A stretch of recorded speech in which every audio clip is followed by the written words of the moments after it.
नमस्कार। प्राइम समाचारमा स्वागत छ। म सरोज कोइराला र म संगीता कटुवाल। सुरु गरौं अहिलेसम्मका प्रमुख समाचारबाट। एकै दिन 24 जनामा कोरोनाको ओमिक्रोन भेरिएन्ट पुष्टि। संक्रमण दर झण्डै दोब्बरले बढ्यो। आवश्यक परे स्मार्ट लकडाउनमा जाने सीसीएमसीको निर्णय। एकपछि अर्को गर्दै सांस्कृतिक सम्पदा र सरकारी सम्पत्ति व्यापारीको कब्जामा। नेतादेखि कर्मचारीको साँठगाँठ। नारायण हिटी परिसरमा निर्माणाधीन संरचना भत्काइयो। नागरिकलाई पर्याप्त स्वास्थ्य सेवा दिन नसक्ने सरकारले बाँड्यो ठूला बडालाई 4.5 अर्ब रकम। कानून र मापदण्ड मिचेर नेता कार्यकर्ता पुस्नमै व्यस्त। एमालेको 61 जिल्लाको अधिवेशन सुरु। अधिकांश नेतृत्व सर्वसम्मतिमा। विभाजनको 5 महिना भइसक्दा पनि ओली र नेपालबीच वाकयुद्ध। गाली गलौजमै समय बित्यो।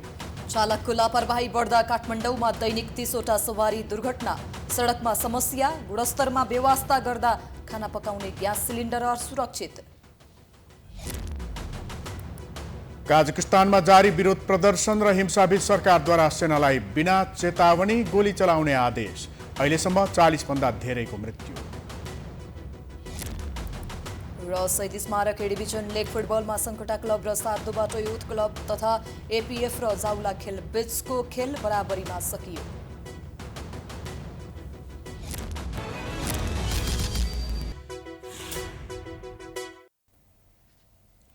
अब समाचार विस्तारमा। नेपालमा थप 24 जनामा कोरोनाको पछिल्लो भेरिएन्ट ओमिक्रोन पुष्टि भएको छ। स्वास्थ्य तथा जनसङ्ख्या मन्त्रालयका अनुसार पुष महिनाभर सङ्कलित जम्मा 1146 पोजिटिभ नमुनाहरूको एस जेन स्क्रिनिङ गर्दा 250वटा नमुना अर्थात् 22%मा एस जेन नेगेटिभ पत्ता लागेको छ। एस जेन नेगेटिभ पत्ता लागेका 24वटा नमुनाको जेन सिक्वेन्सिङ गर्दा सबै नमुनामा ओमिक्रोन भेरिएन्ट पुष्टि भएको स्वास्थ्य मन्त्रालयले जनाएको छ। मन्त्रालयले मङ्सिर 20 गते नेपालमा पहिलो पटक ओमिक्रोन पुष्टि भएको जनाएको थियो। मङ्सिर 20 गते एकजना विदेशी नागरिक र उनको सम्पर्कमा आएका अर्का व्यक्तिमा ओमिक्रोन पुष्टि भएको थियो। त्यसपछि पुष 7 गते एक जनामा ओमिक्रोन पुष्टि भएको थियो। यो सँगै नेपालमा 27 जनामा ओमिक्रोन भेरिएन्ट पुष्टि भएको छ।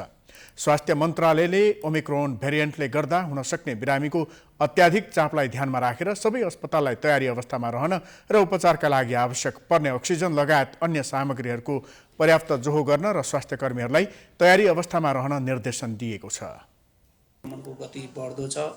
आजै मात्र स्वास्थ्य मन्त्रालयले 24 जनामा सबै परीक्षण गरेको 24मै नयाँ भेरिएन्ट पुष्टि भएको देखाइएको छ। जिन सिक्वेन्सिङको पछिल्लो नतिजामा अरू सिक्वेन्सिङहरू हामी गर्ने क्रममा छौँ र अरू शङ्कास्पद नमुनाहरू धेरै रहेको देखिन्छ। यसैबीच शुक्रबार एकै दिनमा 968 जनामा कोरोना भाइरस संक्रमण पुष्टि भएको छ। पछिल्लो केही दिन यता कोरोना संक्रमण तीव्र गतिमा बढ्न थालेको छ। शुक्रबार एकै दिन पीसीआर र एन्टिजेन गरी 14,971 परीक्षण गर्दा 968 जनामा संक्रमण पुष्टि भएको हो। शुक्रबार 540 जनामा संक्रमण पुष्टि भएकामा एकै दिन संक्रमितको संख्या 400 भन्दा बढी थपिएका हुन्। पछिल्लो 24 घण्टामा काठमाडौँ जिल्लामा मात्रै 284, ललितपुरमा 62, भक्तपुरमा 23 जनामा संक्रमण पुष्टि भएको छ। कोरोना संक्रमणका कारण भने विगत 24 घण्टाभित्र कसैको पनि ज्यान गएको छैन। यो अवधिमा कोरोना संक्रमण मुक्त हुनेको संख्या 262 रहेको छ। हाल देशभर कोरोना भाइरसको सक्रिय संक्रमितको संख्या 5,741 रहेको छ। उनीहरूमध्ये 5,286 जना होम आइसोलेसन र 455 जना संस्थागत आइसोलेसनमा छन्। उपचारमा भएका मध्ये 81 जनाको आइसियु र 15 जनाको भेन्टिलेटरमा उपचाररत छन्। दाङको तुलसीपुर उपमहानगरपालिकामा कोरोनाका बिरामीको संख्या तीव्र रूपमा बढेपछि स्थानीयमा त्रास फैलिएको छ। तुलसीपुरमा केही दिन पहिले शून्य अवस्थामा रहेको कोरोना संक्रमण दर 4 दिन यता तीव्र रूपमा फैलिएको छ। समुदाय स्तरमा भन्दा पनि विद्यालयमा तीव्र रूपमा कोरोना देखिएपछि विद्यार्थी तथा अभिभावक त्रसित बनेका छन्। त्यस्तै विद्यालयमा कोरोना फैलिएपछि माघ 3 गतेसम्म 10 दिनका लागि उपमहानगरपालिकाभित्रका सबै विद्यालयहरू बन्द गरिएका छन्। तुलसीपुर उपमहानगरपालिकामा 4 दिनमा 82 जनामा कोरोना भाइरस पुष्टि भएको छ।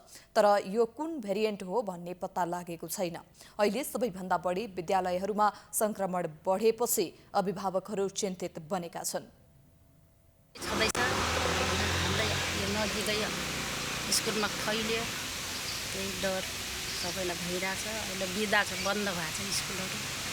लापरवाही त भइरहेछ नि, विद्यार्थीहरू मास्क लगाउनु पर्यो, बोल्दैन। विद्यालयहरूमा कोरोना कसरी फैलियो भन्ने थाहा हुन सकेको छैन। 4वटा विद्यालयका 40 जना विद्यार्थी र शिक्षक शिक्षिका गरी 12 जनामा कोरोना पुष्टि भएको छ। उपमहानगरका केही विद्यालयहरूमा भने स्वास्थ्य सुरक्षा मापदण्ड अपनाएर नै विद्यालय सञ्चालन गरेको दाबी गरेका छन्। च्याप्दै लिएको हुनाले हाम्रो विद्यालय पनि औषधो होला भन्न मैले चाहिँ सकिरहेको छैन। तथापि हामी आफूमा विद्यार्थीलाई सचेत बनाउने काम चाहिँ हामीबाट प्रत्येक समय प्रत्येक दिन कक्षाहरूमा सरलाई पनि त्यही रूपले मैले अनुरोध गरेको छु र त्यसरी नै विद्यार्थीहरू सचेत छन्। तथापि विद्यार्थीहरू मात्रै सचेत भएर हुँदैन, हरेक मान्छेसँग घुलमिल हाम्रो रुरल एरिया भएको हुँदा गाउँघरमा बालबच्चाहरू हरेक मान्छेहरूसँग आफ्नै अभिभावकहरूसँग घुलमेलमा आउँछन्।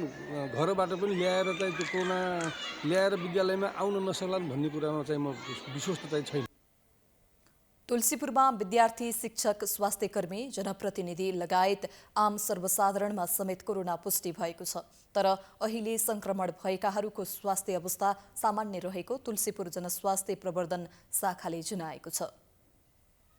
तुलसीपुरमा स्थिति चाहिँ संक्रमण दर चाहिँ उच्च रहेको जस्तो देखाउँछ अहिले र सँगसँगै सावधानी पनि अपनाउनु पर्नेछ र अहिलेसम्म देखिएको संक्रमणमा सामान्य खालको लक्षण चाहिँ गम्भीरता चाहिँ त्यस्तो भएको अवस्था चाहिँ छैन।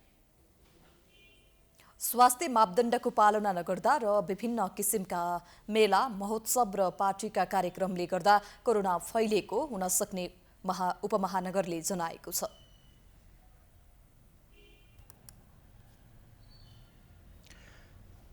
सरकारले कोरोना भाइरसको ओमिक्रोन भेरिएन्ट संक्रमणको संख्या बढ्दै गए स्मार्ट लकडाउन गर्ने तयारी गरेको छ। सिंहदरबारमा शुक्रबार बसेको कोभिड-19 सङ्कट व्यवस्थापन केन्द्र सीसीएमसी निर्देशक समितिको बैठकमा ओमिक्रोन भेरिएन्ट संक्रमणको संख्या बढ्दै गए आवश्यकता अनुसार स्मार्ट लकडाउन गर्ने विषयमा छलफल भएको हो। बैठकपछि स्वास्थ्य मन्त्री विरोध खतिवड़ाले एक साताको अवधिमा संक्रमितको संख्या बढ्दै गएमा आवश्यकता अनुसार केही क्षेत्र मात्र बन्द गर्ने गरी स्मार्ट लकडाउनमा जाने विषयमा छलफल भएको बताएका हुन्। उनले पहिले जस्तो सबै क्षेत्र बन्द गर्ने सोचमा सरकार नरहेको र अब केही स्थान वा केही क्षेत्र मात्र बन्द गर्ने गरी स्मार्ट लकडाउनको अवधारणालाई अघि बढाइने बताए। स्मार्ट लकडाउन भनौँ न, कुन खास पार्ट गरेर पुग्ने हो कि जिल्ला मात्रै गर्ने हो कि कुनै खास अब सिनेमा हल, नाइट क्लबहरू भनौँ अथवा चाहिँ यस्ता अरू चिज पनि हुनसक्छन्, त्यो चिजहरू गर्ने हो कि विद्यालयको हिउँदे बिदा आइरहेको छ त्यसलाई 5-10 दिन लम्ब्याइदिने हो कि वैसे के कुन पक्षमा हुनसक्छ त्यसलाई होमवर्क गरेर हामी चाँडै नै फेरि यसको बैठक बस्छौँ। भारतबाट प्रवेश गर्ने नाकामा कोरोना परीक्षणलाई प्रभावकारी बनाउने, संक्रमितलाई राख्न आइसोलेसन वार्ड निर्माण गर्ने र त्यसको समन्वयको कार्य प्रमुख जिल्ला अधिकारीले गर्ने मन्त्री खतिवड़ाले जानकारी दिए। त्यस्तै स्थानीय तहमा नै कोरोना संक्रमितको उपचार गर्ने गरी स्थानीय निकायले व्यवस्था गर्ने र त्यसको खर्च केन्द्र सरकारले बेहोर्ने गरी तयारी गरिएको छ। बैठकले कोरोना महामारी नियन्त्रण र रोकथामका लागि 2 साता अभियान नै चलाउने निर्णय गरेको छ। बैठकमा कोरोना विरुद्धको खोप अभियानलाई तीव्रता दिन र बुस्टर डोजको व्यवस्था गर्न प्रधानमन्त्रीले निर्देशन दिएका छन्। नेपालमा थप 24 जनामा कोरोनाको नयाँ भेरिएन्ट ओमिक्रोनको संक्रमण देखिएको छ। यो सँगै तीव्र गतिमा फैलिने ओमिक्रोनका कारण नेपालमा भयावह अवस्था सिर्जना हुने जोखिम समेत बढेको छ। उता भारतमा ओमिक्रोन संक्रमित बढ्दै जाँदा भारतबाट नेपाल आउने नाकामा कडाई नहुँदा संक्रमितको संख्या तीव्र गतिमा बढ्दै जाने निश्चित छ। कोरोना महामारीको तेस्रो लहरको जोखिम बढेसँगै अबका दिनमा खोप नपाएका नागरिक तथा बालबालिकाहरू बढी प्रभावित हुने देखिएको छ। एक रिपोर्ट। नेपालमा थप 24 जनामा कोरोना भाइरसको उत्परिवर्तित रूप ओमिक्रोनको संक्रमण देखिएको छ। यस अगाडि मात्रै 3 जनामा भेटिएको अवस्थामा एकै दिन 8 गुणा बढीलाई ओमिक्रोनको संक्रमण देखिनुले यो भेरिएन्ट समुदायमा फैलिएको अनुमान पनि गर्न थालिएको छ। ओमिक्रोनका साथै पुराना भेरिएन्टका संक्रमितको संख्या बढ्दै जाँदा अबको केही दिनभित्र संक्रमणले महामारीको रूप लिन सक्ने निश्चित जस्तै बनेको छ। यही आधारमा स्वास्थ्य तथा जनसङ्ख्या मन्त्रालयले अस्पतालहरूलाई आवश्यक तयारी गर्न र सतर्क अवस्थामा रहन निर्देशन दिएको छ। अहिले नयाँ भेरिएन्टको संक्रमणको गतिलाई हेर्ने हो भने पनि नेपालमा प्रभावहरू देख्न थालिसकिएको छ। विगत केही दिनदेखि संक्रमणको गति बढ्दो छ। आजै मात्र स्वास्थ्य मन्त्रालयले 24 जनामा सबै परीक्षण गरेको 24मै नयाँ भेरिएन्ट पुष्टि भएको देखाइएको छ। जिन सिक्वेन्सिङको पछिल्लो नतिजामा अरू सिक्वेन्सिङहरू हामी गर्ने क्रममा छौँ र अरू शङ्कास्पद नमुनाहरू धेरै रहेको देखिन्छ। यसले के सङ्केत गर्छ भने अब हामी नयाँ भेरिएन्टको सङ्क्रमणको चरणमा छौँ र यसका लागि हामीले विशेष सतर्कता अपनाउनुपर्छ, सावधानीहरू अपनाउनुपर्छ। सङ्क्रमण भित्रिहालेको सङ्क्रमण फैलिन नदिन हामी बढी सतर्क हुनुपर्छ। कोभिड-19 विरुद्धको खोप अभियानमा हामी सरिक हुनुपर्छ र जनस्वास्थ्यका मापदण्डहरूको पालना गराउने सन्दर्भमा सबैले आफ्नो ठाउँमा भूमिका निर्वाह गर्नुपर्छ। संक्रमण फैलिएका देशहरूलाई आधार मान्ने हो भने पूर्ण मात्राका साथै अतिरिक्त मात्रामा खोप नलगाएका नागरिक नै ओमिक्रोनबाट बढी प्रभावित बनेका छन्। नेपालमा भित्रिन थालिसकेको कोरोना महामारीको तेस्रो लहरमा खोप नलगाएका नागरिक र बालबालिका बढी प्रभावित हुन सक्ने हुँदा सचेत रहन विज्ञको सुझाव छ। विश्वभर फैलिरहेको कोरोनाको नयाँ भेरिएन्टका रूपमा अभिभावकहरू फेरि आफ्ना सन्तानलाई विद्यालय पठाउन डराउन थालिसकेका छन्। साथै अभिभावकहरूले बालबालिकालाई जतिसक्दो छिटो खोप उपलब्ध गराउन समेत आग्रह गरेका छन्। हामीलाई बच्चा पठाउन त ज्यादै गाह्रो लागिरहेछ। अहिले यस्तो आइरहेछ। स्कुलले चाहिँ अलिक सफा सुग्घर गरिदिने, यसो खाना दिँदा हात धोइदिने, अनि बच्चाहरूलाई अलिकति सेपरेट बस्न लगाउने, त्यसलाई मास्कहरू अनिवार्य गराइदिने, त्यो भइदिएदेखि हुन्थ्यो जस्तो लाग्छ हामीलाई। त्यो भ्याक्सिनहरू पनि चाँडै आइदिएदेखि हुन्थ्यो, जस्तै भने अलिकति सुरक्षित हुन्थ्यो कि भने जस्तो लाग्छ। त्यही हो।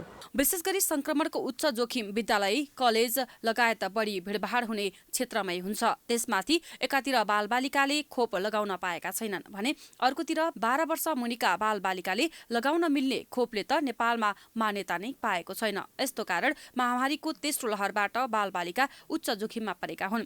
कोरोना महामारीको जोखिमकै बीचमा विद्यालयहरू भने बन्द भएका छैनन्। त्यही कारण विद्यालयलाई महामारीबाट टाढा राख्दै बालबालिकालाई जोगाउने जिम्मेवारी शिक्षण संस्थाहरूले विशेष ध्यान पुर्याउनु पर्ने देखिन्छ। बढ्दो जोखिमलाई ध्यानमा राख्दै विद्यालयहरूले बालबालिकाका लागि खोपको व्यवस्था गरिदिन सरकारसँग आग्रह गरेका छन्।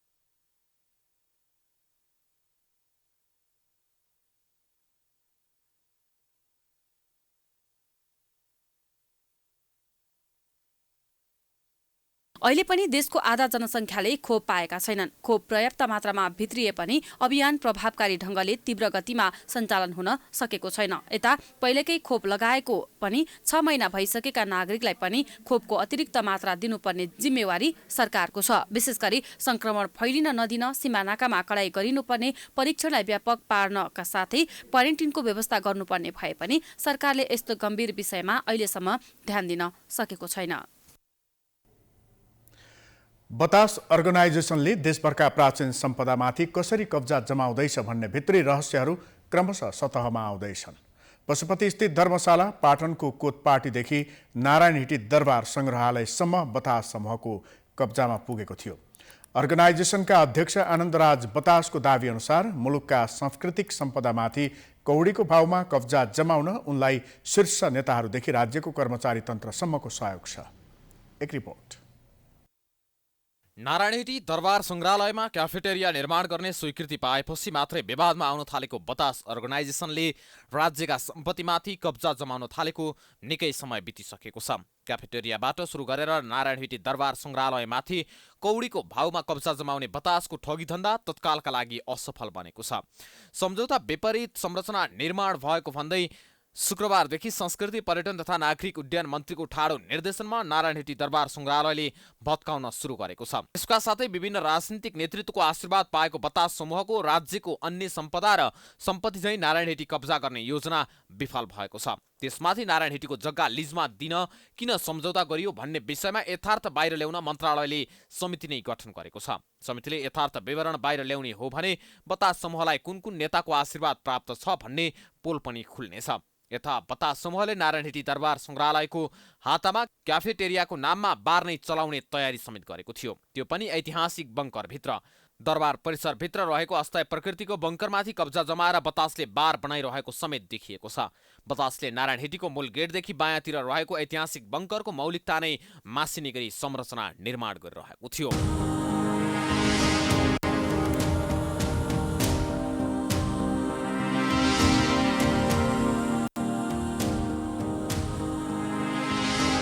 उता नारायणहिटी दरबार सङ्ग्रहालय समितिका अध्यक्ष भेषनारायण दाहालले भने ती क्षेत्रमा क्याफेटेरिया सञ्चालन गर्न मात्रै सम्झौता गरिएको दाबी गर्दै आएका थिए। त्यो विषयमा हामीले उहाँहरूसँग चाहिँ त्यो लाइभ म्युजिकलाई स्वीकृति दिएका छैनौँ।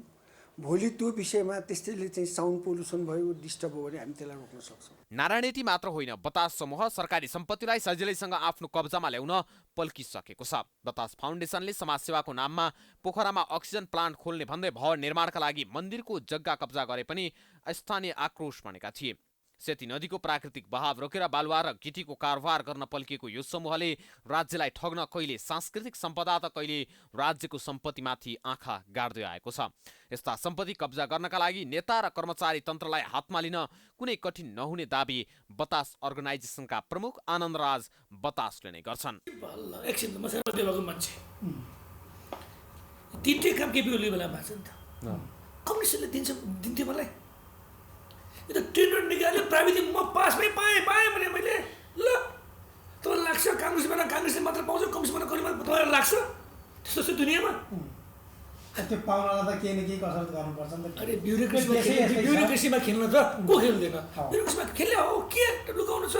ब्युरोक्रेसी यसो हजुर किनभने पाउँछ कसैले। मिडियामा खासै बोल्न नरुचाउने बतासको व्यापार पोखराबाट सुरु भएको हो। अहिले 1100 जनालाई रोजगार दिइरहेका बतास कुनै बेला सामान्य व्यवसाय गर्थे। 2041 सालमा नेपाल बैंकबाट 56,000 ऋण लिएर सानोतिनो व्यवसाय सुरु गरेका बतास नेता र कर्मचारी तन्त्रसँग नजिकैसँगै अकुत सम्पत्तिका मालिक बन्न सफल बनेका हुन्। धर्मप्रति रुचि राख्ने बतासको अधिकांश सम्पत्ति भने राज्यको सम्पत्तिलाई कौडीको भाउमा कब्जामा लिएसँगै बढ्न थालेको हो। सुरुवाती व्यवसाय फस्टाउँदै गएपछि फेरि बैंकबाट 7 लाख रुपियाँ ऋण लिएर उनले आफ्नै नाममा होटल आनन्द सुरु गरेका थिए। बतास अर्गनाइजेसन र बतास फाउन्डेसनका अध्यक्ष समेत रहेका उद्यमी आनन्दराज बतासले आफू 16 वर्षको हुँदा धनी बन्नकै लागि व्यवसाय सुरु गरेको बताउने गरेका छन्। फेन्सी, किराना, पिसिओ लगायतका व्यवसायबाट राज्यको धनी व्यापारीसम्मको उनको सफल यात्रामा देशको सम्पत्ति र सम्पदालाई कब्जा लिएको दाग भन्ने लागेको छ। साथै सानातिना व्यवसायबाट धनी बन्ने सपना पूरा नहुने देखेपछि बतास अर्गनाइजेसनकै गठन गरेर विभिन्न राजनीतिक दलको साथ र सहयोग लिन उनी सफल भएको देखिन्छ।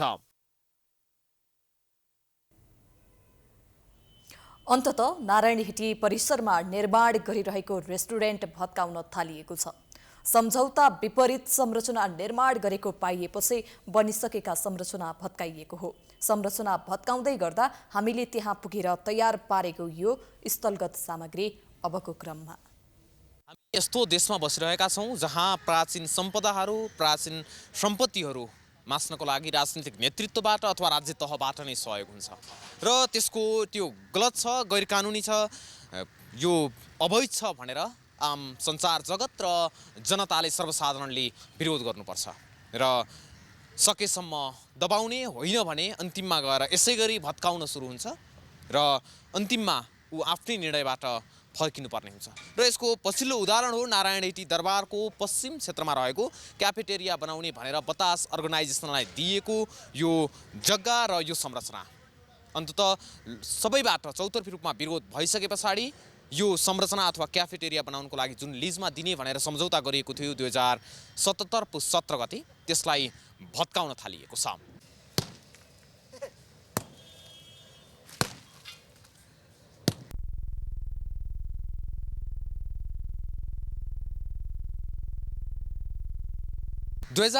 साल साउन 26 गते टेन्डर आह्वान गर्दै दरबार सङ्ग्रहालय समितिले यहाँको जग्गा लिजमा दिने भनेको थियो। यद्यपि यति जग्गा लिजमा दिने र यो दरमा दिने भनेर प्रष्ट रूपमा भने खुलाएको थिएन। तर त्यसैलाई बिट गर्दै 3वटा कम्पनीहरू प्राविधिक रूपमा पास भएर आर्थिक रूपमा आर्थिक छनौटको लागि परे र 3वटै कम्पनी बतास अर्गनाइजेसनका थिए र एकाएक बतास अर्गनाइजेसनले यो दरबारको पश्चिमतर्फको जग्गा पायो र उसले आफ्नो संरचना बनाउन सुरु गर्यो। तर यसको 1 वर्ष पछाडि बल्ल चौतर्फी रूपमा विरोध भयो र यो जुन जग्गा छ, जुन इतिहाससँग जोडिएको जग्गा, जुन इतिहाससँग जोडिएका संरचनाहरू छन्, यिनीहरूमा क्याफेटेरिया अथवा रेस्टुरेन्ट बनाउने भनिसके पछाडि यसबाट चौतर्फी विरोध भयो। त्यसैमाथि कौडीको भाउमा बतास अर्गनाइजेसनले आफ्नो हातमा अथवा आफ्नो कब्जामा लिइसके पछाडि यसको विरोध भयो र विरोध भइसके पछाडि संस्कृति पर्यटन तथा नागरिक उड्डयन मन्त्रालयले अथवा मन्त्री प्रेम आलेले एकाएक यसलाई खारेज गर्न अथवा यो निर्णय तत्काल उल्टाउनको लागि आफू अगाडि बढ्ने अडान लिए। एकछिनको लागि होइन, सदा सदाको लागि त्यो अब हाम्रो सङ्ग्रहालयमा जुन चाहिने गतिविधि भएको छ, आज पावरमा भएको बेला एउटा व्यक्तिले त्यो लिने लिजमा, भोलि अर्को पावरमा भएको बेला अर्कोले लिने, पर्सि अर्को पावरमा भएको बेला अर्कोले लिने, यो गर्दै जाँदाखेरि त्यहाँ त पुरै चाहिने त्यो चाहिने वातावरणै धमिलो हुन्छ। त्यसो भयो भने त्यसको संरक्षणको निमित्त चाहे मन्त्री स्तरबाट होस् चाहे क्याबिनेटबाट होस्, त्यो चाहिँ हामी हटाएरै छोड्छौँ। यसरी राज्यको सम्पत्तिमाथि हालिमुहाली गर्ने संस्था अथवा जुन प्रकारले कब्जा गर्न खोजिएको थियो ती प्रयासहरूलाई यसरी असफल बनाउँदै जाने हो भने हाम्रा देशका ऐतिहासिक पुरातात्विक सम्पदाहरू सायद सकुशल हुने थिए होलान्। सायद हामीले धर्मशाला होटल बनेका कुराहरू अथवा रामघाट वर्षौँसम्म भाडामा दिने गरेका कुराहरू अथवा कोतपाती नै सामान्य कौडीको भाउमा लिएर बेचिएका कुराहरू हामीले सुन्न पर्थेन होला। जुन अहिले पछिल्लो समय जुन कदम सरकारले चालेको छ अथवा सम्बन्धित निकायले चालेको छ त्यसलाई निरन्तरता दियोस् र यस्ता गैरकानुनी अथवा जुन अवैध तरिकाबाट कब्जा गर्न खोजिएका प्राचीन सम्पदाहरू बचाउनको लागि सम्बन्धित निकाय तदारुक भएर लागि परोस्। क्यामेरामा आशिष खनालका साथ डेभिड पाण्डे, नारायण हेटी, काठमाडौँ। समाचारको सिलसिला जारी छ, हामी विश्रामपछि आउँछौँ। विश्रामपछि स्वागत छ। अब बाँकी समाचार। प्रधानमन्त्री शेरबहादुर देउवाले शिक्षित नागरिकलाई देशभित्रै रोजगारी सिर्जना गर्ने विषयमा सरकार गम्भीर रहेको बताएका छन्। काठमाडौँमा विभिन्न कर्पोरेट क्षेत्रका व्यक्तित्वहरूलाई HRM अवार्ड प्रदान गर्दै प्रधानमन्त्री देउवाले शिक्षा क्षेत्रमा लगानी बढाउने र रोजगारी सिर्जना गर्ने विषयलाई सरकारले प्राथमिकतामा राखेको बताए। युवा व्यक्तिहरू शिक्षा रोजगारीका लागि विदेशीका छन्। शिक्षा आर्जनका लागि मात्र पनि बसेर ठुलो परिणाममा वैदेशिक मुद्रा बाहिरिएको स्थिति छ अथवा मुलुकभित्रै गुणस्तरीय शिक्षा प्राप्त गर्न सक्ने तथा शिक्षित जनशक्तिलाई देशभित्रै रोजगारीका राम्रा अवसरहरू उपलब्ध गराउनुपर्ने वातावरण निर्माण गर्नुपर्ने खाँचो छ। कार्यक्रममा निजी क्षेत्रका प्रमुख तथा प्रतिनिधिहरूले मानव संसाधन व्यवस्थापनको विषयमा सरकारले ध्यान दिन नसकेको भन्दै गुनासो पोखेका थिए। आउनुपर्छ ताकि हाम्रो विदेशमा सिकेका युवाहरूको सिप उहाँहरूले नेपाल आइसकेपछि दाटारी राख्ने कि उहाँले कस्तो कस्तो कुरामा ज्ञान प्राप्त गरेको छ, यो मुलुकलाई कसरी उत्पादनशील बनाउन सकिन्छ भन्ने कुरा डाटा राखेर सरकारले चाहिँ युवाहरूले चाहिँ कतिपय मान्छे यहीँ बसेर केही गर्न चाहन्छ भने त्यस्तोलाई एउटा चाहिँ उत्पादनशील बनाउनेतिर हामी लाग्नुपर्छ। कर्पोरेट क्लब नेपालको आयोजनामा भएको कार्यक्रममा नेपालको आर्थिक सामाजिक क्षेत्रमा योगदान पुर्याउने निजी क्षेत्रका व्यक्तित्वहरूलाई सम्मान गरिएको थियो। कार्यक्रममा कर्पोरेट एक्सलेन्स अवार्डबाट डाक्टर सन्दुक रोहित, डाक्टर भगवान कोइराला सम्मानित भए। विभिन्न 19 विधामा सम्मान प्रदान गरिएको थियो।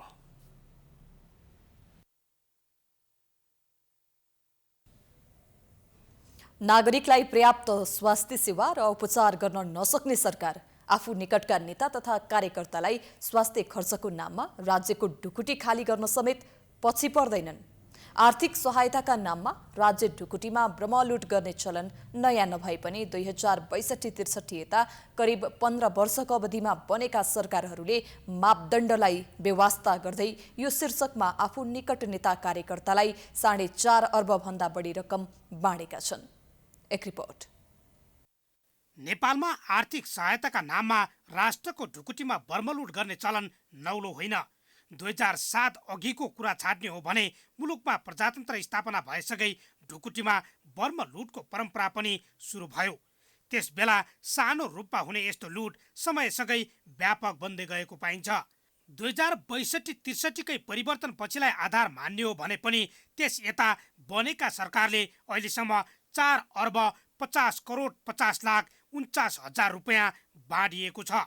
पछिल्लो समय मापदण्डको उल्लङ्घन गर्दै मन्त्री परिषदबाट स्वीकृत गराएर गृह मन्त्रालयले हरेक वर्ष आर्थिक सहायता बाँड्ने गरेको छ। अर्थ मन्त्रालय स्रोतका अनुसार उपचार र आर्थिक सहायताका नाउँमा मात्र राज्य कोषबाट वार्षिक 1.5 अर्ब रुपियाँ खर्च हुन्छ। त्यसैले सरकारको नेतृत्वमा जो आए पनि नेता तथा कार्यकर्तालाई मापदण्ड मिचेर आर्थिक सहायता शीर्षकमा उपचार खर्च उपलब्ध गराउनु नयाँ विषय हुन छाडेको छ। उपचार खर्चको नाममा राज्य कोषबाट हालसम्म सबैभन्दा ठूलो रकम 3 जना पूर्व प्रधानमन्त्रीले प्राप्त गरेका छन्, जसमा सुशील कोइरालाले 1 करोड 87 लाख 17 हजार 974, केपी शर्मा ओलीले 1 करोड 26 लाख 35 हजार 137 र झलनाथ खनालले 1 करोड 8 लाख रुपियाँ लिएका छन्। त्यस्तै पूर्व राष्ट्रपति रामवरण यादवले पनि आर्थिक सहायता शीर्षकमा उपचार खर्च भन्दै राज्य कोषबाट हालसम्म 70 लाख रुपियाँ घर लगिसकेका छन्। यस्तै पूर्व गृह राज्यमन्त्री देवेन्द्रनाथ कडेलले 15 लाख 84 हजार 283, नेकपा माओवादी केन्द्रका नेता नारायण काजी श्रेष्ठले 38 लाख, नेपाली कङ्ग्रेसका नेता गोविन्दराज जोशीले 27 लाख 80 हजार, सुजाता कोइरालाले 50 लाख र जनता समाजवादी पार्टीका नेता महेन्द्र राय यादवले 22 लाख 88 हजार 165 रुपियाँ लिएका छन्।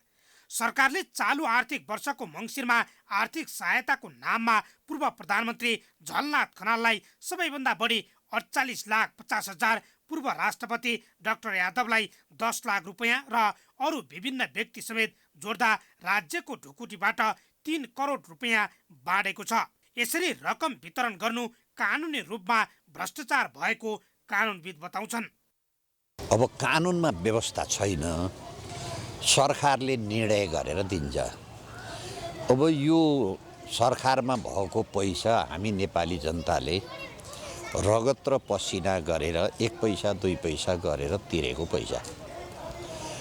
अब यो राजनीतिज्ञलाई आफ्नो उनीहरूले काम गरे बापत, संसद भए, मन्त्री भए बापत आफ्नो सुविधा पाइहाल्छन्। त्यो सुविधा बाहेक राज्यले व्यक्ति विशेषलाई पैसा दिनु भनेको यो सिधै भ्रष्टाचार हो। उपचारका नाममा रकम लिनु र दिनु दुवै अपराध भएको पूर्व मुख्य सचिव विमल कोइराला बताउँछन्। मापदण्ड विपरीत पनि वितरण गरेको पाइएकोले यसको अन्त्य हुनुपर्ने कोइराला बताउँछन्। र राज्य कोष चाहिँ सबै जनताको योगदानबाट बनेको हुन्छ, तर त्यो राज्य कोषबाट फाइदा चाहिँ सीमित वर्गले पहुँचका आधारबाट लिने प्रवृत्ति यो दिने पनि अपराध हो, लिनु पनि अपराध हो। राज्यले दिनै हुँदैन। यसरी कुनै व्यक्ति विशेषलाई, कुनै संस्था विशेषलाई दिने हो भनेदेखि बजेटमै विनियोजन गरेर दिनुपर्छ, संसदले थाहा पाउने, जनताले थाहा पाउने गरी दिनुपर्छ। महत्त्वपूर्ण व्यक्तिहरूलाई औषधि उपचार तथा आर्थिक सहायता तोकिएको दरमा उपलब्ध गराउने र औषधि उपचार बाहेक अन्य प्रयोजनका लागि कुनै पनि व्यक्तिलाई आर्थिक सहायता उपलब्ध नगराउने कार्यविधिमा स्पष्ट उल्लेख छ।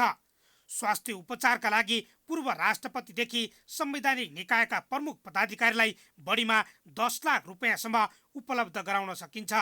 सरकारको ध्यान कर्णाली लगायत विकट भेगमा नागरिकले सिटामोल खान नपाएर ज्यान गुमाइरहेको विषयमा भने जान सकेको छैन।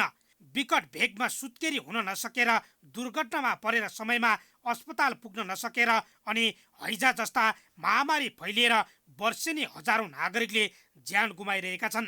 सरकार सत्तामा रहँदा बर्मलुट मच्चाएर धनी बनेकाहरूलाई पोस्न छोडेर एकपटक विकट जिल्लातिर ध्यान दिने कि? नेकपा एमालेको जिल्ला अधिवेशन आजदेखि सुरु भएको छ।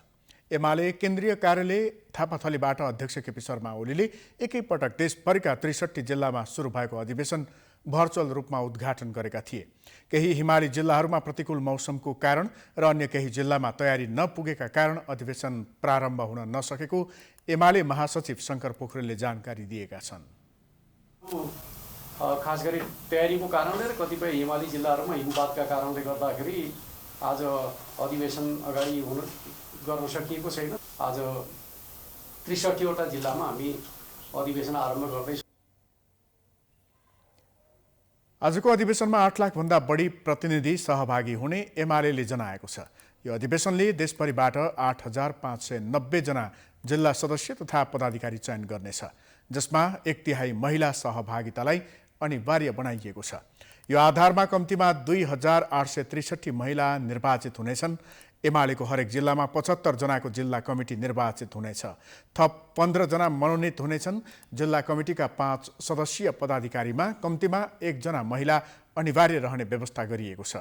समावेशीकरणको मापदण्ड भने जिल्लाले नै तय गर्नेछ।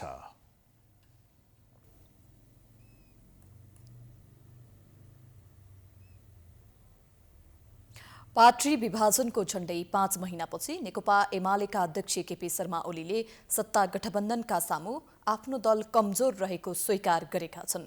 उता दम्बी ओलीले कसरी राष्ट्रिय सभाको चुनावमा हार स्वीकार गरे भनेर नेकपा समाजवादीका अध्यक्ष माधव कुमार नेपालले खिसी टेउरी गर्ने मौका समेत पाएका छन्। एकै दिन एकअर्का विरुद्ध बोल्न फरक मञ्च पाएका ओली र नेपाल बीच केही मत्थर भएको वाकयुद्धले फेरि निरन्तरता पाउने देखिन्छ। एक रिपोर्ट। गत भदौमा विभाजन भएर विधिवत रूपमा दुई पार्टी बनेको नेकपा एमाले र एकीकृत समाजवादीका अध्यक्षहरू अहिले पनि एक अर्कालाई फुटे आँखाले समेत हेर्न रुचाउँदैनन्। जहाँ मौका पायो त्यही एक अर्कामाथि घोषपेश गर्न पनि छाड्दैनन्। शुक्रबार एमालेको जिल्ला अधिवेशन उद्घाटन गर्दै अध्यक्ष केपी शर्मा ओलीले सत्ता गठबन्धनकै कारण राष्ट्रिय सभाको निर्वाचनमा आफ्ना लागि प्रतिकूल नतिजा आउन सक्ने भन्दै अप्रत्यक्ष रूपमा हार स्वीकार गरेका थिए। हार स्वीकार गर्दा पनि कडा बोलीमा कुनै कमी नदेखाएका ओलीले जनादेश विपरीत बनेको गठबन्धनका कारण राष्ट्रिय सभाको निर्वाचनमा यथार्थको जनादेश अनुरूप परिणाम नआउने पनि बताए। साथै उनले एमाले एक्लै अरूभन्दा बलियो र माथि रहेको दावी गर्न पनि पछि परेनन्। एकीकृत समाजवादीका अध्यक्ष माधव नेपाल र नेकपा माओवादी केन्द्रका अध्यक्ष पुष्पकमल दाहाल प्रति व्यङ्ग्य गर्दै ओलीले केही दलले गठबन्धनलाई चुनावसम्म टिकाउनु पर्छ भन्दै कमजोरलाई गठबन्धनको आवश्यकता रहेको तर्क पनि गरे। सरकार अस्वस्थ ढङ्गले, अनुचित ढङ्गले, असंवैधानिक ढङ्गले सरकार गिराउने, विपक्षीसँग मिलेर विरोधी विचार, विरोधी दर्शन, विरोधी सिद्धान्त र विरोधी उद्देश्यहरू भएका शक्तिहरूसँग मिलेर आफ्नो प्रगतिशील वामपन्थी सुशासन र विकासलाई मूल मन्त्र बनाएर आर्थिक उन्नति र सामाजिक न्यायको दिशामा अगाडि बढिरहेको सरकार, तीव्र ढङ्गले विकासको बाटोमा अगाडि बढेको सरकार ढालेर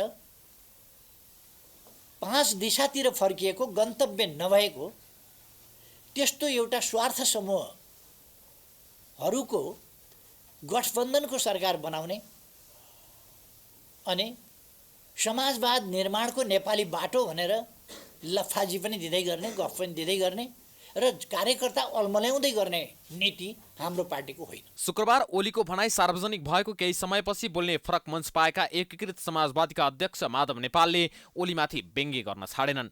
मौका पायो कि ओलीलाई निचो देखाउन कुनै कसर बाँकी नराख्ने नेपालले नेकपा एकीकृत समाजवादीको काठमाडौँ महानगर कमिटीको कार्यक्रममा आफ्नो पूर्व पार्टीका अध्यक्षले हार स्वीकार गरेको सुन्दा अचम्म लागेको बताए। ओलीको भनाइलाई पराजित मनस्थितिका रूपमा समेत व्याख्या गर्दै नेपालले एमाले अध्यक्ष सत्ता गठबन्धनमा फुट ल्याउने खेलमा सक्रिय रहेको आरोप समेत लगाएका छन्। सच्चा कार्यकर्ता एमालेमा नभई समाजवादीमा रहेको पनि नेपालले दाबी गरे। आमूल परिवर्तन गर्ने उद्देश्यका साथ निर्माण गरिएको यो नयाँ धार हो। यो धार सशक्त रूपले अगाडि बढिरहेको छ। आज तपाईँले सुन्नुभएको होला केपी ओलीको एउटा भाषण। त्यो भाषणमा अब राष्ट्रिय सभाको चुनावमा हाम्रो पराजय निश्चित छ भनेर स्वीकार गरेको सुन्नुभयो होइन? हार स्वीकार गरेका छन्, पराजय स्वीकार गरेका छन्। तर कसरी स्वीकार गर्यो होला? त्यो स्वभावले त दिँदैन, त्यो दम्भी स्वभावले त दिँदैन। त्यो स्वभाव कस्तो छ भन्दाखेरि नयाँ नेतृत्व विकास गर्नै नदिने, 77 जिल्लामा एकैचोटि जिल्ला अधिवेशनको उद्घाटन गर्ने। उता एमाले वरिष्ठ नेता ईश्वर पोखरेलले भने नेपालको दाबीलाई अस्वीकार गर्दै निर्वाचनमा एक्लै आउन चुनौती दिए। पार्टीबाट चोइटिएर गएका नेताहरूले राष्ट्रिय निर्वाचन एमाले साफ हुन्छ भनेको भन्दै काङ्ग्रेससँग एकता गर्न नेपाललाई सुझाव समेत दिएका छन्। यो भाषणको लागि बोलेको होइन, हामी एक्लै आए पनि तयार, गठबन्धन बनाएर आए पनि तयार, त्यसको सामना गर्न तयार छौँ। र एउटा कुरा धेरै दिन पर्खनु पर्दैन।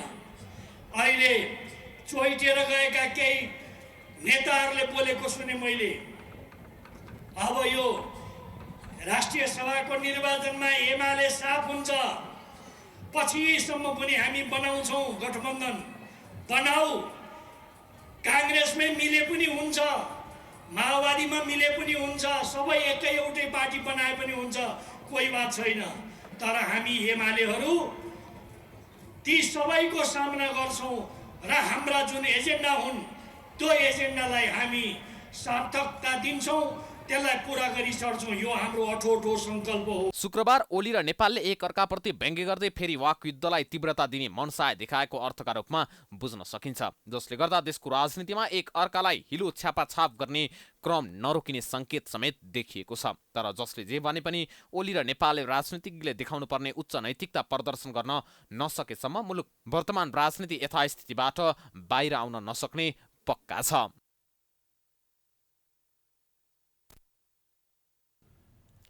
पछिल्ला केही वर्षदेखि सवारी साधनको खरिद बिक्री जुन दरले बढिरहेको छ, दुर्घटनाको ग्राफ पनि त्यही अनुसार उकालो लागिरहेको छ। देशको सबैभन्दा ठूलो जनघनत्व रहेको काठमाडौँ उपत्यकामा औसतमा दैनिक 30वटा सवारी दुर्घटना हुने गरेका छन्। त्यसमा 70% त दुई पाङ्ग्रे सवारी साधन नै हुन्छन् भन्ने तथ्याङ्क छ। लापरवाही र तीव्र गति नै सवारी दुर्घटनाको मुख्य कारण हो। एक रिपोर्ट। पछिल्ला केही वर्षदेखि सवारी साधनको बजारसँगै सडकमा गुड्ने सवारीको सङ्ख्या पनि निकै बढेको छ। यो सँगै दुर्घटनाको ग्राफ पनि बढेको छ। एउटा अगाडि गाडी गयो 25 स्पिडका साथ हामी जान्छौँ। बाइचान्स अगाडि कोहीले बाटो क्रस गर्थ्यो, केही भएर एक्सिडेन्ट भयो, त्यसले लगायो भने, ब्रेक लगायो भने हाम्रो सबै हामी चाहिँ एक्सिडेन्टमा पर्ने सम्भावना छ। उता तीव्र गति जीवन क्षतिको नारालाई व्यवहारमा उतार्न नसक्दा दुर्घटनाको दर बढेको छ भने सवारी साधनलाई बेला बेलामा मर्मत गर्नुपर्छ भन्ने ज्ञानको अभावमा समेत दुर्घटना बढ्दैछ। मान्छेहरू सबै अलिक चेतना हुनु पर्यो, मान्छेहरूलाई कहाँको कसरी कुद्ने, आफ्नो लेनमा हिँड्नु पर्यो, त्यही भन्न चाहन्छु। काठमाडौँमा औसतमा दैनिक 30वटा सवारी दुर्घटना हुन्छन्, जसमा 70% दुर्घटना दुई पाङ्ग्रे वाहनको हुने गर्छ। दुर्घटनाको आधारमा सबैभन्दा जोखिममा दुई पाङ्ग्रेका चालकहरू छन्। एक त सवारी चालकको लापरवाही, अर्को सवारी साधनमा मर्मत सम्भारमा आवश्यक ज्ञानको कमीले गर्दा दुर्घटना र मृत्यु पनि बढ्दो छ। महानगरीय ट्राफिक प्रहरी महाशाखाका अनुसार गत आर्थिक वर्ष 2077-78मा उपत्यकामा कुल 9545 सवारी दुर्घटना भएकोमा चालु आर्थिक वर्षको साउनदेखि पुस तेस्रो सातासम्मको अवधिमा 5011 सवारी दुर्घटना भइसकेका छन्। दैनिक औसतमा 30वटा सवारी दुर्घटनामा पर्ने गरेको प्रहरीको तथ्याङ्क छ। ज्यान गुमाउनेको सङ्ख्या पनि उत्तिकै छ। साउनदेखि अहिले मक्सिर यो पुसको 20 गतेसम्म हेर्दा चाहिँ 5011 दुर्घटनाहरू छ। साना ठुला सबै खालका दुर्घटनाहरू गरेर दैनिक 30वटा जति दुर्घटनाहरू चाहिँ भएको देखिन्छ। प्रहरीको विवरण अनुसार काठमाडौँ उपत्यकामा 16 लाख सवारी दर्ता छन्। त्यसमध्ये दैनिक 14 लाख सवारी गुड्ने गरेका छन्। तथ्याङ्कले 13 लाख त दुई पाङ्ग्रे साना सवारी रहेको देखाउँछ। सवारी थपिने क्रम दैनिक रूपमा बढ्दो छ। सवारी थपिनेको ग्राफ जसरी बढेको छ, दुर्घटनाको ग्राफ पनि त्यसरी नै माथि लागेको तथ्याङ्कले बताउँछ। जनसङ्ख्याको चाप बढेसँगै सवारी साधन पनि थपिँदा दुर्घटना समेत बढिरहेको हो। साथै तीव्र गति र लापरवाही नै दुर्घटनाको मुख्य कारण बनेको छ। 70% चाहिँ साना दुई पाङ्ग्रे सवारी साधनहरू देखिन्छ, विशेष गरी मोटरसाइकल, स्कुटरहरू। चालकको लापरवाही, तीव्र गति अनि जथाभावी लापरवाहीपूर्ण तरिकाले चलाएको कारणले दुर्घटना भएको चाहिँ देखिन्छ, विशेष गरी साना सवारीहरूमा। सडक विस्तार, करिडोर निर्माण, वैकल्पिक मार्गको प्रयोग बढाउँदै लगे पनि उपत्यकामा दुर्घटनाको सङ्ख्या घट्नुको साटो दिन प्रतिदिन बढ्दै गएको छ। त्यसमाथि सवारी साधन बेच्न प्रचारका अनेकौं उपाय गर्ने व्यवसायीहरूले समेत दुर्घटना न्यूनीकरणमा रुचि नदेखाउँदा ज्यान गुमाउनेको सङ्ख्या बढ्दो छ। कुन सवारीको अधिकतम रफ्तार कतिसम्म हुन सक्छ, दुई पाङ्ग्रे सवारी साधन कुन गतिमा चलाउँदा सुरक्षित हुन्छ भन्ने ज्ञान विक्रेताले ग्राहकलाई कहिल्यै दिँदैनन्। उता एक्सिलेटर हातमा आए बित्तिकै बतासिन चाहने युवा चाहनाले पनि दुर्घटना बढाइरहेको छ। बेच्न पाइयो, ल्याउन पाइयो, दिन पाइयो, पैसा छ भन्दैमा तर ज्यान फालेर चाहिँ किन्ने बेच्ने यो प्रक्रिया छ नि, कुन ठाउँमा कुन चाहिँको महत्त्व हुन्छ, चलन हुन्छ, एक्सिडेन्ट कुनले गर्दा भइरहेछ त्यसको अध्ययन गरेर ती एउटा क्याटेगोरी, यो क्याटेगोरीले यहाँ चलाउन पाउने, यो क्याटेगोरीले यहाँ चलाउन पाउने भन्ने कुरा नियम राख्न सक्यो भने त्यो चाहिँ दुर्घटना न्यूनीकरण गर्न सकिन्छ। दुई पाङ्ग्रे, चार पाङ्ग्रे जुनका पनि छन् तिनको बारेमा टेक्निकल थोरै भए पनि ज्ञान हुनुपर्छ। सवारी चालकले ट्राफिक चिन्हको बेवास्ता गर्दा र पैदल यात्रुले पनि आकाशे पुल पैदल मार्गको उचित प्रयोग नगर्दा दुर्घटना बढेको प्रहरीको ठम्याइ छ। प्राइम टाइम्स एचडीका लागि क्यामेरामा भास्कर भट्टाचार्य र राजेश दाहालका साथ हरिशरण नेउपाने, काठमाडौँ। नेपालमा पछिल्लो समय खाना पकाउँदा प्रयोग हुने एलपी ग्यास विस्फोटका घटना निकै बढिरहेका छन्। समयमै गुणस्तरको जाँच नहुनु, असुरक्षित भण्डारण तथा उपभोक्ताको नै अधिकतम लापरवाहीका कारण पछिल्लो समय ग्यास विस्फोट हुने गरेको दावी गरिन्छ। ग्यास सिलिन्डरका रूपमा घर घरमा रहेका बमको अब वैकल्पिक स्रोत पहिचान पो गर्ने हो कि? एक रिपोर्ट। नेपाल आयल निगमको तथ्याङ्क अनुसार देशभर करिब 45 लाख खाना पकाउने एलपी ग्यासका सिलिन्डर प्रयोग हुन्छन्। यो क्रम वर्षौनी 15%ले वृद्धि हुँदै गएको निगमको तथ्याङ्क छ। यसबाहेक मासिक रूपमा करिब 23 लाख एलपी ग्यास सिलिन्डर खपत हुने गरेको छ। खाना पकाउने ग्यासको उपभोग वर्षौनी बढ्दै गएपछि त्यो पड्किने घटना समेत बढ्दै गएको छ। बिहिबार बिहानै झापामा ग्यास सिलिन्डर पड्किएर एकजनाको मृत्यु भएको छ। सोही घटनाका कारण 12 जना घाइते समेत भएका छन्। केही समय अगाडि ललितपुरको पाटनमा 4 जनाले ज्यान गुमाएका छन्। उद्योगीहरू भने धेरै जसो घटनामा उपभोक्ताकै लापरवाहीले घटना हुने गरेको दावी गर्छन्। अब जान त कसैले आफ्नो दुर्घटनामा कोही पर्न चाहने कुरा भएन, त्यो अन्जानमै हुने हो। एउटा चाहिँ नि त्यो जनचेतनाको लागि व्यापक रूपमा लानुपर्छ, एउटा एलपिजीको प्रयोगकर्ताहरूको बाँचमा। अर्को चाहिँ नि यो गुणस्तरीय विद्युतीय उपकरणको बारेमा चाहिँ नि पनि सरकारले एउटा मापदण्ड बनाएर मात्र लागू गर्दाखेरि यो अति सजिलोसँग सहजतापूर्वक यो नियन्त्रण हुन सक्छ। खाना पकाउने एलपी ग्यास उद्योगहरूले पनि केही हदसम्म लापरवाही गर्दै आएको देखिन्छ। तर पनि नियमनकारी निकाय भने यसबारे खासै चनाखो भने देखिँदैन। नापतौल विभागसँगै एलपी ग्यासको गुणस्तर र मापदण्ड नियमनको जिम्मेवारी पाएको नेपाल आयल निगमले अनुगमन गर्दै आएको दावी गरे पनि यस विषयमा खासै अनुसन्धान भएको पाइँदैन। हाम्रो गुणस्तर नियन्त्रण तथा अनुगमन विभाग छ, त्यो विभागबाट बेला बेलामा उहाँहरू चाहिँ गएर गर्नुहुन्छ। हाम्रो अलावा गुणस्तर तथा नापतोल विभाग नै छ, नेपाल सरकारको गुणस्तर तथा नापतोल विभाग छ, त्यहाँबाट पनि अनुगमन हुने गर्दछ।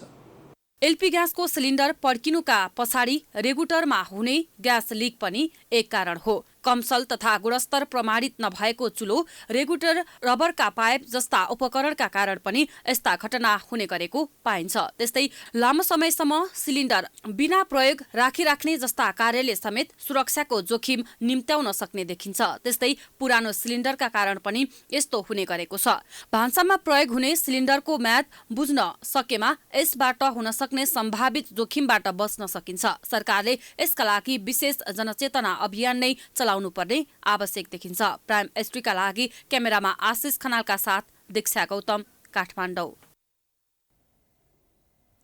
अब अन्तर्राष्ट्रिय समाचार।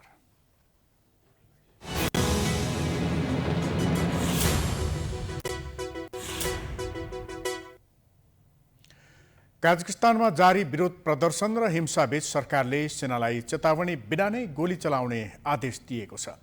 काजाकिस्तानका राष्ट्रपति कासिम जोमार्त तोकाएभले 20,000 विद्रोहीले अल्माटी शहरमा हमला सुरु गरेको जानकारी दिएका छन्। त्यसलाई नियन्त्रणमा लिन सेनालाई चेतावनी बिना नै गोली चलाउने अधिकार दिएको हो। सरकारी निकायहरूले गाडीमा प्रयोग गरिने इन्धनको मूल्य बढाएसँगै देशका विभिन्न शहरहरूमा प्रदर्शन सुरु भएको हो। त्यहाँको गृह मन्त्रालयले 26 हतियारधारी अपराधीलाई मारिएको र हिंसामा 18 सुरक्षा अधिकारी पनि मारिएको जानकारी दिएको छ। 3,000 भन्दा बढीलाई पक्राउ गरिएको छ। त्यसपछि अमेरिका, बेलायत, फ्रान्स बाहेक संयुक्त राष्ट्रले सबै पक्षसँग संयमता अपनाउन अपिल गरेका छन्।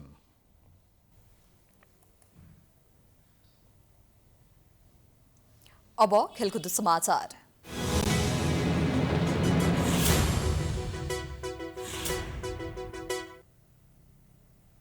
शहीद स्मारक ए डिभिजन लिग फुटबलमा सङ्कटा क्लब र 7 दुबाटो युथ क्लबले बराबरी खेल्दै अङ्क बाँडेका छन्। शुक्रबार भएको खेलमा सङ्कटा र 7 दुबाटोले 1-1 गोलको बराबरी खेल्दै अङ्क बाँडेका हुन्। त्रिपुरेश्वर स्थित दशरथ रङ्गशालामा भएको प्रतिस्पर्धात्मक बनेको खेलमा सुरुवाती अग्रता भने 7 दुबाटोले बनाएको थियो।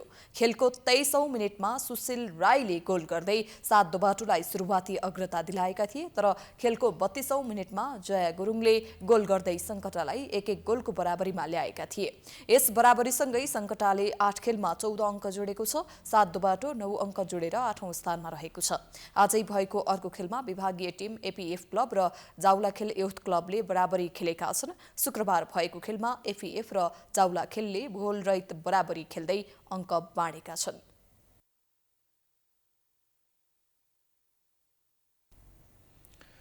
यो सँगै हामी समाचारको अन्त्यमा आइपुगेका छौं। जाँदा जाँदै प्रमुख समाचार पुनः एकपटक। एकै दिन 24 जनामा कोरोनाको ओमिक्रोन भेरिएन्ट पुष्टि। संक्रमण दर झण्डै दोब्बरले बढ्यो। आवश्यक परे स्मार्ट लकडाउनमा जाने सीसीएमसीको निर्णय। एकपछि अर्को गर्दै सांस्कृतिक सम्पदा र सरकारी सम्पत्ति व्यापारीको कब्जामा। नेतादेखि कर्मचारीको साँठगाँठ। नारायणहिटी परिसरमा निर्माणाधीन संरचना भत्काइयो। नागरिकलाई पर्याप्त स्वास्थ्य सेवा दिन नसक्ने सरकारले बाँड्यो ठुलाबडालाई 4.5 अर्ब रकम। कानुन र मापदण्ड मिचेर नेता कार्यकर्ता पुस्नमै व्यस्त। एमालेको 61 जिल्लाको अधिवेशन सुरु। अधिकांश नेतृत्व सर्वसम्मतिमा। विभाजनको 5 महिना भइसक्दा पनि ओली र नेपाल बीच वाकयुद्ध। चालकको लापरवाही बढ्दा काठमाडौँमा दैनिक 30 वटा सवारी दुर्घटना। सडकमा समस्या। गुणस्तरमा व्यवस्था गर्दा खाना पकाउने ग्यास सिलिन्डर असुरक्षित। काजाकिस्तानमा जारी विरोध प्रदर्शन र हिंसाबीच सरकारद्वारा सेनालाई बिना चेतावनी गोली चलाउने आदेश। अहिलेसम्म 40 भन्दा धेरैको मृत्यु।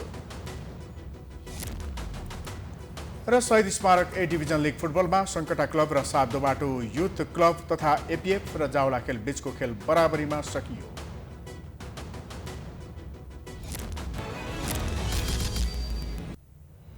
समाचार अहिलेलाई सकियो। यसपछिको प्रस्तुति जनता जान्न चाहन्छन् ऋषि धमलाको साथ। हेर्दै गर्नुहोला प्राइम टाइम्स एचडी। नमस्कार।